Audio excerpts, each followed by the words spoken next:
tous, j'espère que vous allez bien. Bienvenue sur cette nouvelle vidéo YouTube où je vais vous expliquer pourquoi il est primordial maintenant en 2024-2025 et dans les années à venir de systématiser votre acquisition client afin d'être sûr de savoir combien de personnes vous allez avoir le mois qui va arriver, le mois où vous êtes actuellement et les mois qui arrivent. Ça va vous permettre d'avoir de la prédictabilité et également de prévoir votre croissance et de grandir et de croître beaucoup plus facilement. Donc si jamais vous souhaitez ajouter 50 000 euros, 100 000 euros, 200 000 euros à votre entreprise de poêle à bois et poêle à granulés, restez bien jusqu'à la fin parce que j'aurai un truc exceptionnel à vous proposer.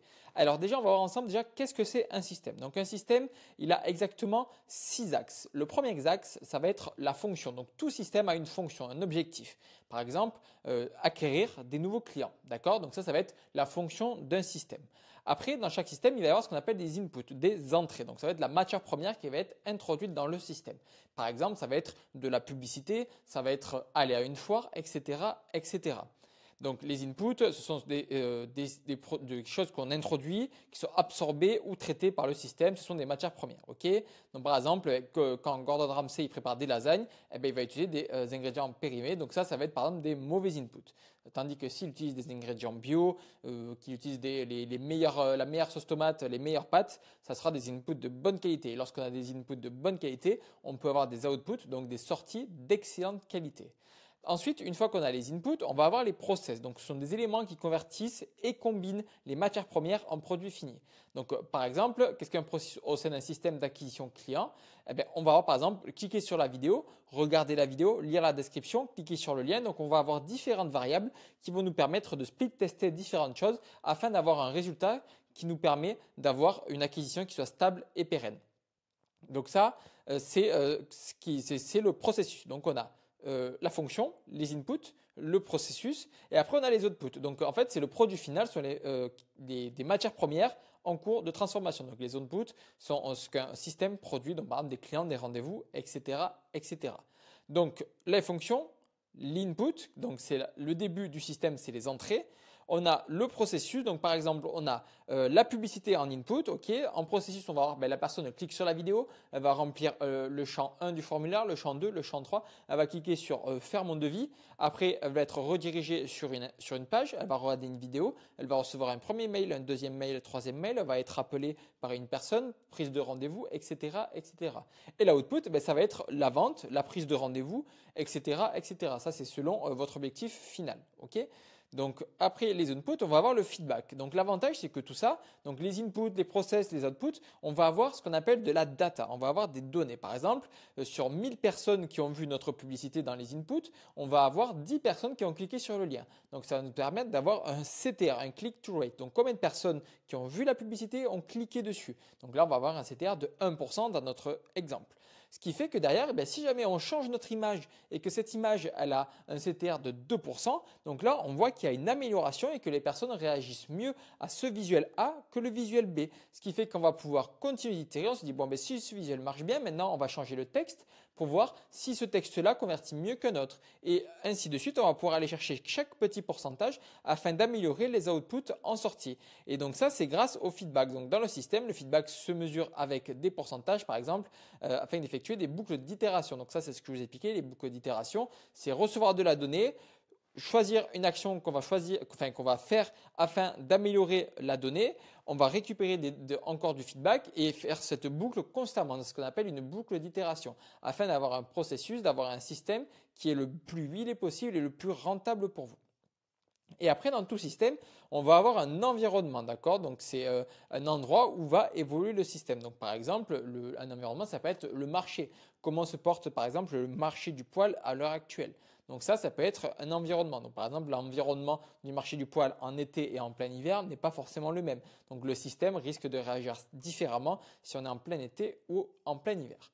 Donc, ça, voilà. Déjà, c'est une première présentation globale du système. Donc, je vais vous faire une vision macro du système. Donc le système d'acquisition de clients macro se décompose en 5 sous-systèmes principaux. Donc dans un premier temps, on a le système avec un ensemble de processus pour attirer l'attention à partir de conditions latentes. Après, on va avoir le système avec un ensemble de processus pour attirer l'intérêt à partir de l'attention. Le système avec un ensemble de processus pour obtenir des rendez-vous à partir de l'intérêt. En quatrième, un système avec un ensemble de processus pour obtenir des présences préparées à partir de rendez-vous. Un cinquième, un système avec un ensemble de processus pour obtenir des prospects préparés à des présences. Et après, pour conclure les affaires. Donc ça, ce sont les 6 sous-systèmes qui vont être présents dans notre système d'acquisition. Donc la condition latente, donc par exemple, économiser de l'énergie dès le mois prochain, ça peut être une condition latente. L'attention, ça peut être par exemple le texte, ça peut être le visuel que vous allez mettre en avant. L'intérêt, ça va être par exemple faire votre demande de devis sur votre opt-in page. Le rendez-vous, ça va être lorsque vous allez vous déplacer chez votre client tout simplement. La présence, c'est vous-même qui allez lors du rendez-vous. Et après, on va avoir le deal, donc on va avoir la vente. Donc je vous ai vulgarisé ça sous forme d'une image. Donc là, on a un humain, donc un futur prospect qui va entrer dans votre système macro. Il va aller plonger dans les sous-systèmes. Donc là, on va avoir la condition latente, l'attention, etc., etc., jusqu'à arriver terminé en client. Et après, on va récupérer du feedback avec les données. Donc, si par exemple ici, on perd 20% des personnes, eh bien, qu'on sait que sur la partie intérêt, eh bien, on a du travail à faire, on a l'amélioration de l'opt-in page, etc., etc. Donc là, vous êtes en train de vous dire, mais pourquoi je vous raconte tout ça? Parce qu'en fait, l'avantage de ce système-là, c'est que c'est complètement prédictible et c'est complètement très facile à croître derrière. En fait, avec ce type de système, ça va vous permettre réellement de générer 50 000 euros par mois très très facilement. Et si vous voulez croître, eh bien, vous avez juste à mettre plus d'input pour avoir plus d'output. C'est aussi simple que ça. Et c'est quelque chose qui est très simple lorsqu'on le vulgarise et lorsqu'on le pose. En fait, on se dit, mais c'est complètement logique. Lorsqu'on met par exemple 10 euros en publicité, qu'on a un bon process et qu'on met des bonnes inputs, eh bien, forcément derrière, on va avoir des bonnes outputs, donc des belles sorties, donc une belle rentrée d'argent. Et si on récupère bien les feedbacks et qu'on améliore avec une boucle d'itération dans notre système, ça fait qu'on va avoir un cercle vertueux qui va se construire. Le problème, c'est que qu'est-ce que font 95% des sociétés de poil à l'heure actuelle? Eh bien, c'est qu'ils utilisent les méthodes traditionnelles. Donc, qu'est-ce que c'est les méthodes traditionnelles? C'est le passage en magasin, c'est le bouche à oreille, c'est les foires, c'est les flyers. Mais le problème de ces méthodes-là, c'est qu'il n'y a aucun contrôle entre les inputs et les outputs. Là, vous n'avez aucun moyen de savoir combien de personnes vont venir à votre magasin, combien de personnes vont en sortir avec un bon de commande. Idem pour le bouche à oreille. Ça aussi, j'ai un client cette semaine, il m'a littéralement dit, mon business repose sur le bouche à oreille. Eh bien, je vous le dis, votre business, il est en danger. Vous ne savez pas combien de personnes va parler de votre entreprise demain ou après-demain. C'est impossible de tenir sa société, de tenir toute sa vie sur du bouche à oreille ou sur du passage à magasin. Si jamais demain on a une crise sanitaire, comment vous allez faire pour pouvoir avoir du passage à magasin? Comment vous allez faire pour faire du chiffre d'affaires et donc vous verser du salaire? C'est vraiment inconcevable de fonctionner comme ça encore à l'heure d'aujourd'hui parce que vous êtes en fait sur la sellette tous les mois. Les foires, c'est exactement pareil. On va mettre des inputs, un fort investissement financier et humain parce qu'on va mobiliser des personnes pour être présents sur la foire. Ça va prendre quelques jours avant pour la préparer. On va mettre beaucoup d'argent sur la table afin de se rendre sur la foire et de réserver le stand. Mais on ne sait pas du tout quel output on va sortir. Les flyers, alors là, n'en parle pas parce qu'il va falloir payer les flyers, il va falloir payer les gens qui vont aller les déposer et sans savoir vraiment réellement quel retour on va avoir. Tandis qu'avec notre système, là, c'est beaucoup plus simple. On va mettre des inputs, on va avoir la méthodologie du système scientifique où on va formuler des hypothèses, d'accord? Donc, qu'est-ce qu'on veut comme résultat? Donc, admettons, vous dites, ce mois-ci, je veux 20 000 euros. D'accord, je veux faire 20 000 euros de chiffre d'affaires. Très bien. Donc là, votre hypothèse, vous partez du haut, donc 20 000 euros. Pour faire 20 000 euros de chiffre d'affaires, combien il me faut faire de ventes? Admettons, vous avez un panier moyen à 5 000 euros. Vous dites, OK, il me faut donc faire 4 ventes à 5 000 euros. Maintenant, combien me faut-il de rendez-vous pour réaliser ces 4 ventes? Admettons, vous vendez à un rendez-vous sur 3. Donc, du coup, on va faire x3. Donc, 4 rendez-vous x3, ça va donc vous donner 12 rendez-vous. Donc, de là, vous dites, OK, il me faut 12 rendez-vous pour pouvoir réaliser mes 4 ventes. Donc ok, jusqu'à là c'est bon, tac tac tac. Donc du coup maintenant, combien il me faut de personnes intéressées pour décrocher ces 12 rendez-vous? À peu près le taux de conversion dans notre système, dans notre méthode qu'en tout cas nous on utilise, c'est entre 30 et 40%.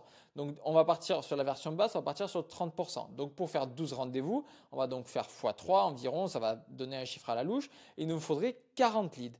Pour faire ces 40 leads, comment on fait? On va utiliser par exemple la publicité sur Facebook, on va utiliser un tunnel de vente. Nous, c'est ce qu'on utilise dans notre entreprise. Ça nous a permis de réaliser 50 000 euros de chiffre d'affaires dès le premier mois alors qu'on n'y connaissait strictement rien dans le poil. Et on a réussi à monter le magasin à 1 million d'euros par an dès la première année. OK? Et donc, du coup, de là, OK, donc il me faut entre 30 et 40 leads. Un lead, combien ça nous coûte? Ça va nous coûter environ entre 15 euros et 30 euros. Parfait. Donc, du coup, combien il faut que je dépense d'argent dans les publicités par mois si je veux ce montant-là de leads? Ben, admettons 40 x 10, ça va faire 400 euros, x 2, ça va faire 800 euros. Donc, OK, il faut que je dépense 800 euros pour avoir 20 000 euros. D'accord. Donc, maintenant, combien il me faut dépenser par jour pour pouvoir obtenir ce nombre de leads? Eh ben, du coup, on va faire 800 x 30 et après, on va voir la dépense publicitaire qu'il nous faut par jour. Ce qui va faire que ça va être complètement prédictible parce que tout ça est mathématique et scientifique. Si jamais on montre une publicité avec un bon stimuli, un bon message publicitaire à une audience qui est intéressée par vos produits, elles vont cliquer, elles vont faire une demande de renseignement, etc., etc. Ce qui fait que tout ça est prédictible. Donc du coup, on va faire une combinaison audience, message, image. Quand je parle de ça, c'est à quelle audience on va montrer. Par exemple, sur les plateformes publicitaires, on peut dire je veux le montrer à des personnes qui sont propriétaires d'une maison ou je veux le montrer à des personnes qui ont montré un intérêt pour Leroy Merlin ces temps-ci.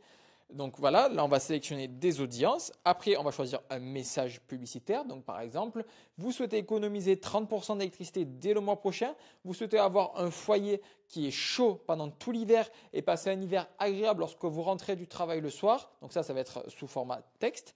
Et donc voilà, juste après ça, vous mettez une image. Donc par exemple, vous pouvez mettre une belle image, une belle installation que vous avez réalisée avec un avis client par exemple. Et donc ça va vous créer une combinaison. Ça, on va en créer plusieurs afin d'en donner le maximum à l'algorithme, afin qu'il montre au maximum vos visuels, vos images, vos textes publicitaires à un maximum de personnes pour détecter lesquelles sont les plus susceptibles de venir cliquer sur vos publicités.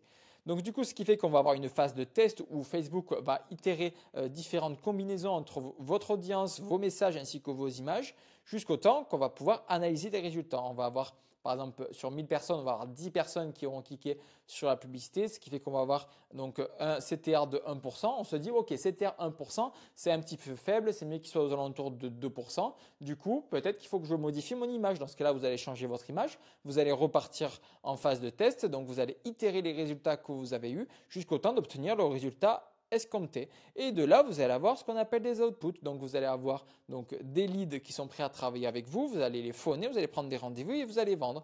Et après, ben, du coup, c'est reparti. Donc, vous faites votre processus, vous les phonez, vous vendez, vous les installez et on est reparti. Et ça, on fait cette boucle à l'infini, ce qui fait qu'au final, faire 50 000 euros, 100 000 euros, 150 000 euros, 200 000 euros par mois, c'est très très simple si vous avez un système scientifique et mathématique que vous implémentez dans votre entreprise. Si vous implémentez ça à la lettre, vous allez voir que faire ces revenus-là, ça devient très très simple. Bien évidemment, vous allez avoir un goulot d'étranglement à un moment donné selon votre secteur géographique, ça va de soi. Si jamais vous agissez uniquement 10 km autour d'une ville, vous n'allez pas pouvoir faire 200 000 euros de chiffre par mois. C'est évident, surtout avec que du poil. Donc à un moment donné, eh bien, lorsque vous aurez touché une audience assez grande, peut-être qu'il va falloir agrandir un petit peu si vous voulez vous avoir plus de chiffre d'affaires, etc., etc. Donc c'est pour ça qu'à l'heure d'aujourd'hui, il est hyper important de systématiser votre acquisition client si vous voulez avoir de la prédictabilité et si vous voulez faire de la croissance dans votre entreprise et surtout si vous voulez vous dégager du temps. Si vous voulez avoir une entreprise de poil qui est prospère, qui génère beaucoup de profits et qui en plus de ça vous permet de vous dégager plus de temps, il faut vraiment implémenter ce système parce que vous allez avoir une sérénité d'esprit qui est juste dingue. Nous, ça fait 3 ans qu'on implémente ça, on fait 1 million d'euros de chiffre d'affaires par an. On l'a implémenté dans différentes typologies de sociétés, dans des plus petites, dans des plus grosses. Donc ça marche à tout type d'échelle. Donc si jamais vous souhaitez implémenter ce même système, je vous ai fait une formation de 30 minutes où je vous explique exactement comment on a fait. Elle est juste en dessous dans le lien et suite à ça, vous aurez une petite surprise. Donc, je vous invite à cliquer dans le lien juste en dessous et vous pourrez accéder à la petite vidéo. En attendant, je vous souhaite une excellente journée et on se retrouve la semaine prochaine pour la prochaine vidéo.